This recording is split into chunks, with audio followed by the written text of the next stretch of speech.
We have the greatest bard who never lived coming from our very own adventurous pirate.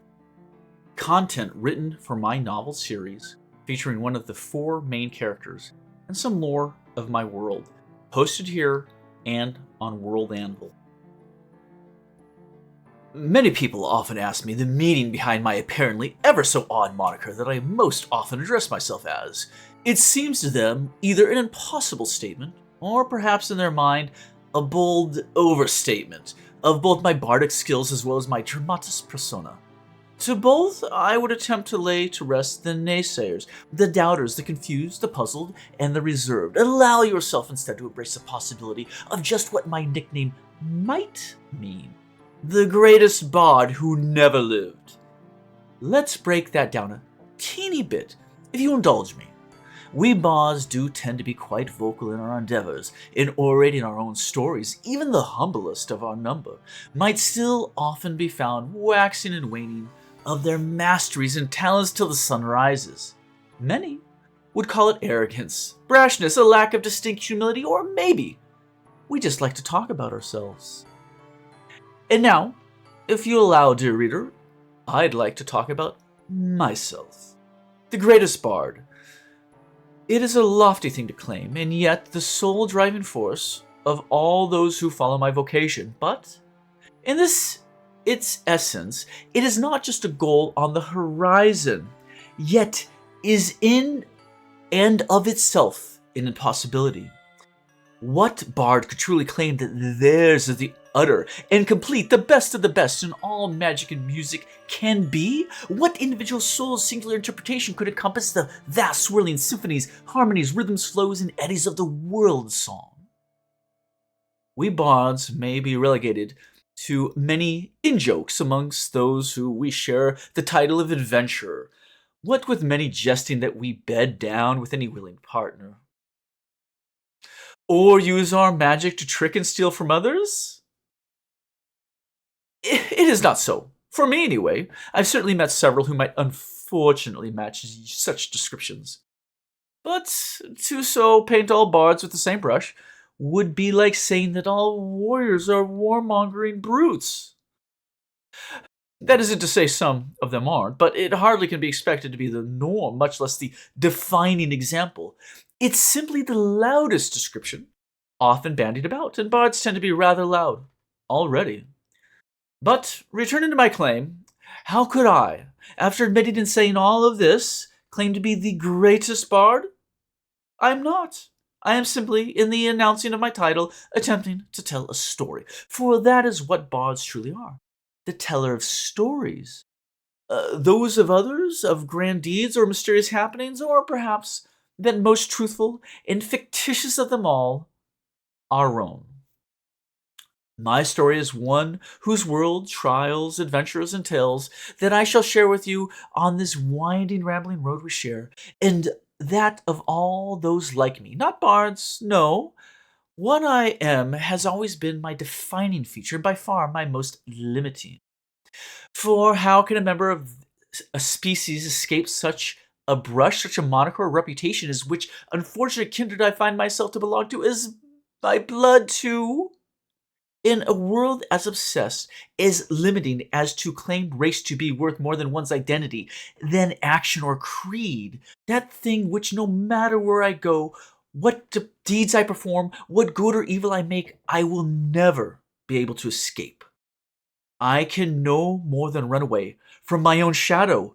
I am haunted by the face I see in the mirror, knowing that to everyone else, while they see the fair half-elven male I appear as, the sight I see in the glass when I alone let the mask fade is by far an entirely different creature. To truly understand what I mean by all of this, I come to my main reason for spinning such a rambling yarn. The real story I feel needs to be addressed before you might truly dare to give me a chance. Perhaps, if I might succeed, you will know me better than by what the rest of the world has refused to do otherwise. That most terrible secret I carry even amongst those I call friends. For if they knew, their eyes would darken, smiles turn to snarls, In open hands and soft words would become fists clenching weapons in shouts of anger, fear, and revulsion. The word chanted above the howling mob as they chase a single, errant, terrified soul from yet another place that should by all accounts have been their home. Changeling. What is it? And by extension, what am I? I am the greatest bard who never lived, because my entire life, as far as anyone I dare to let know close to the real me, has been a lie. Not my actions, the defining moments of moral choice and the value, hue, and meaning of my soul. No, those trivial, forgettable, dismissible details matter nothing to a world where this singular term, this one species, is universally reviled, feared, and hunted down at even whispers. I'm getting ahead of myself. What is a changeling? Put simply, we're not entirely different from the Siddhi, or what humans have begun to name as elf. Our origins trace back to our more well-known Siddhi cousins, those who you might call high, shadow, and wild elves, due to the ever-changing, warping beauty and horror that is the realm of the Fae. But there, in that world, we are known as something different. Bodak. In the human tongue, would translate closest to the word for trickster. Not painting a very good picture for my proclaimed innocence, am I? I'll elaborate more. Just kindly put down the torches and the pitchforks until you've all at least heard me out. While our brethren of winter, summer, and wilder Fae have retained their older names, even once having migrated to the mortal world, but still remaining tied to their roots, my ancestors have quite forgotten our old name. In only the way that such a thing can be forgotten, when it has been ripped away from us. This traumatizing experience has left us to scramble and seek any other way to find meaning, to give meaning to what we are or still can be. For we were made monsters, and all the world too happy to only ever see us that way. Names have power over those who claim them and those who might use them. To lose a name is not like losing a possession. It is losing a part of your identity, to no longer have that which you can use to find similarities between yourselves and others of similar species. It's enough, frankly, to drive entire people to madness. Which, unfortunately, it did for quite a number of years, I'm sad to say. What we became after that might at least have had a chance of achieving something close to normalcy, if not for the second punishment of those who were once called Bodaks were inflicted. But I'll get to that. In the Siddhi world, that place of raw emotion, elemental power, and ever-flowing change, the Bodaks were members of the Winter Court, tricksters, by the very definition, who played pranks upon the mortal world, and sometimes even on other Fae. They delighted in both the malicious and the mundane, which is just something that all Fae creatures tend to do. Even the most well-meaning Tutha, as at the heart just as dark as their cousins, the Sadar, each fairy, has potentially vicious as a Formian, may be kind. And the Bodaks had a unique little trait that helped them make their pranks and troublemaking a trait that gave rise to the term most used to paint my kind as the monsters we admittedly have become. We are face stealers. Now, I don't mean I might grab your face off your head and wear it as my own, leaving you stumbling horrifyingly without nose, eyes, mouth, or ears, etc. But my ancestors would, with but a will, change their appearance to match that of literally any other living being they could perceive. Doing so, they would stage elaborate jokes pretending to be one species of the Siddhi or another, and causing all manner of miscommunication, mischief, and disharmony. The Bodaks, of course, thought this was all great fun. Sometimes they would mix and match the appearances of several beings, for doing so sometimes was even more great fun to them than wearing their own skin. We were beings of anarchy, of boundless humor, and a complete lack of the very word consequences. We were pranksters. Who in Faye was going to take it all quite that seriously? Who indeed, that is, until one prank went too far. During a great celebration, that which bridged the gaps between city of all divisions, a single Bodak decided a great jest was possible, greater than any other to come before. In essence, Bodaks are natural bards. Showing off is just part of who we are. Taking the form of the Sadi king, the Bodak made many various proclamations, all of whom were by no means truly malicious, but certainly confusing to the assembled nobles. And as it was in their eyes, the high king, whose words cannot be opposed, in his own plane of existence, the Sadi factions began moving to do his bidding. I imagine it might have been, from a certain point of view, quite humorous to see those all-powerful beings able to warp their form in the world around them with but thought scrambling at such a prank. But one did not see it as humorous. One city did not find it all that amusing. With a roar, the Sadi king tore into the room, a maelstrom of force and anger and tempestuous wrath. The Bodak was stripped of his facade as mist began blowing from the reeds of the swamp, leaving him trembling before his sovereign in all his terrible beauty.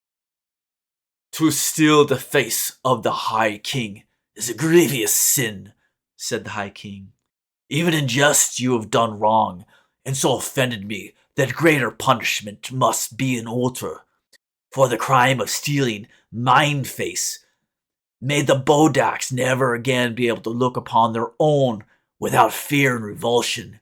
May they never again be able to stomach the sight of their own faces. That which they see in the mirror be that of that which is most repugnant, most repulsive, most horrible and awful to gaze upon." Silence stunned the Sadi court, save, of course, for the pleading of the Bodaks. But once the High King has made such a decree, if he should speak in the old tongue such a curse, it is written into the fabric of all Sadi, of all Fae, and the High King was not done yet. Even as all across the room, Bodaks recoiled from their own reflections shown to them in the sparkling crystal walls of the throne room, their doom was given yet another grim addition. "And to teach all thee a lesson more in humility, may you be cast from the Fey lands to those of the mortal world, to the world of music and murder, of age and alienment. May the Bodaks be banished until such a time as I can stomach looking upon them or hearing of their existence without feeling such wrath. May even forget their own name, so that I might never again be so offended as to have to remember such an event ever happening. For the Bodak might as well never have lived at all. Thank me for my kindness, for it is merciful indeed." And it was done. The nameless, faceless were banished to the mortal world, lost and adrift in the land of the living, finding themselves all and abruptly subject to the laws of time, air, and yes, death. It is far to say that my ancestors lost almost every part of themselves that made them Fae. Our only memento of our origin lies in our blade-like ears, giving rise to an unfortunate moniker used by those who hunt us in society. Our silver blood, and of course, our aversion to that horrible metal that humans call iron. But even so, perhaps you wonder, as I did many times as I grew and learned, as bad as all that sounds, why are changelings, Bodaks, whatever, hated so? Why might someone as myself, no matter the good he's done in his life, be relegated as much to that of a common monster? To be called the changeling is to my knowledge worse than any curse, swear, or ill wish that is ever creative mortal races seem to specialize in. Many an innocent has been attacked and killed by mobs, most often not even being a changeling to begin with. My thought? Why are we hunted? Because, and you must forgive my ancestors, when you are in that bad of a place, lost and confused, hurt and scared, adrift in a world entirely alien to you, you might tend to make some generally otherwise decisions? Many of my kind lost their lives to simple misunderstandings in the natural world around them. In the Fey realm, a troll cannot tear you limb from limb, since even if he managed to deal a wound, a true city can simply regenerate it back as just from will. In the mortal world, you get a very dead Bodak, and probably quite a few more. We aren't an inherently hardy race. Our literal only defense was our ability to hide our real faces. So, of course, in this example, one might then change one's face to try to placate said monster, only to result in yet more casualties, since trolls attack one another on sight. Now, how were my ancestors supposed to know that? We could copy the troll's face, but not their strength or generative powers. What is now being lost, scared, slowly dying out from misunderstanding after miscommunication? When the Bodaks were spontaneously given a chance for aid, they took it without question. We weren't nearly as smart as we like to pretend we were. But how smart can you be when you live an entire immortal existence without ever facing consequences?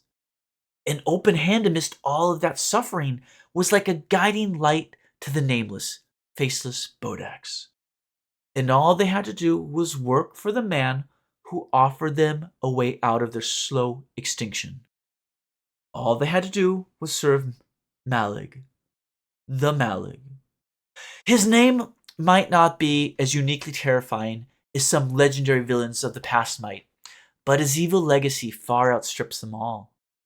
Names both are and have power, and Malig used his to wreak evil on Talim, in the likes of which had never been seen before, or maybe they had. The world had tried hard to forget about them. Perhaps new cruelty, perhaps oversight by previous powers.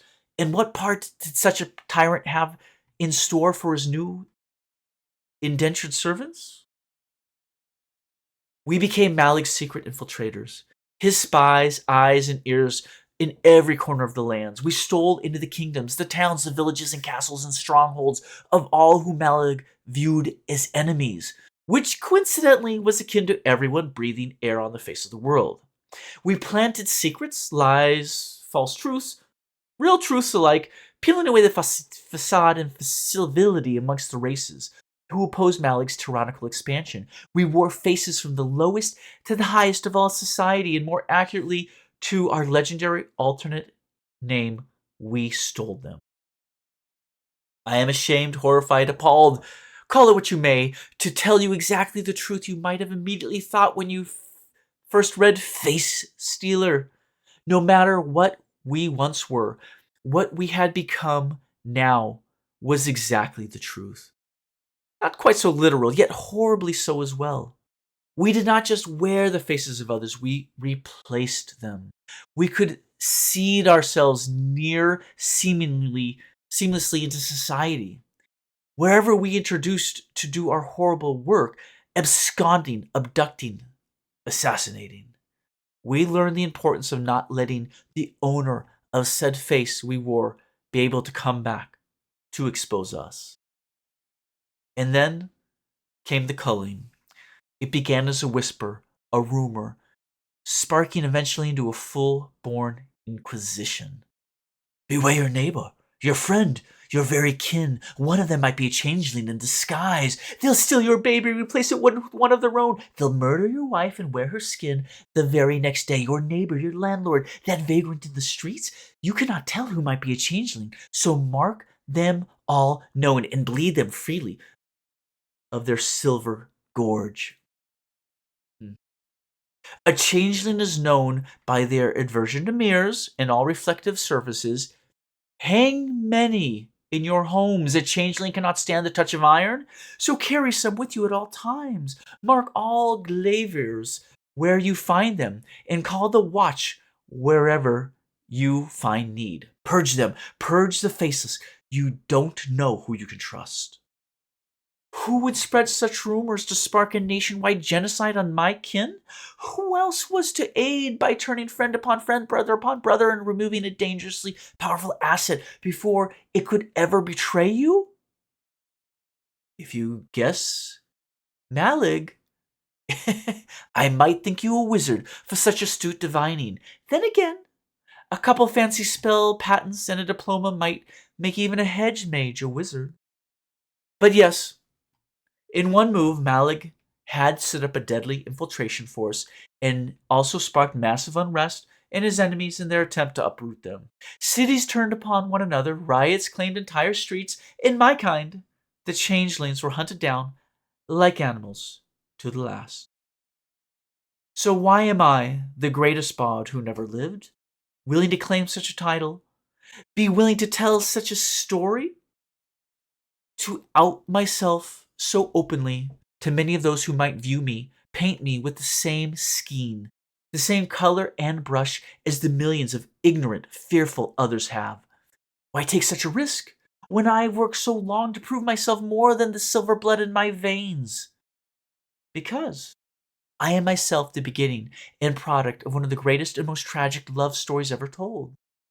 Just as OC might in human tongues stand for high elf of variant bloodline, or I, Oboro, Othello, am Oslok, half mortal, half Bodok, lost between two worlds, unable to claim either for my own. But none of that matters to me. I am more than Oslok, more than changeling, more than Bodok, more or face stealer. I've never stolen anyone's face. I simply found my own. My own face, my own name. It's hard to lose those which you never truly ever had. I have found peace. I have found home. And I have found, most importantly, most wonderfully of all, love.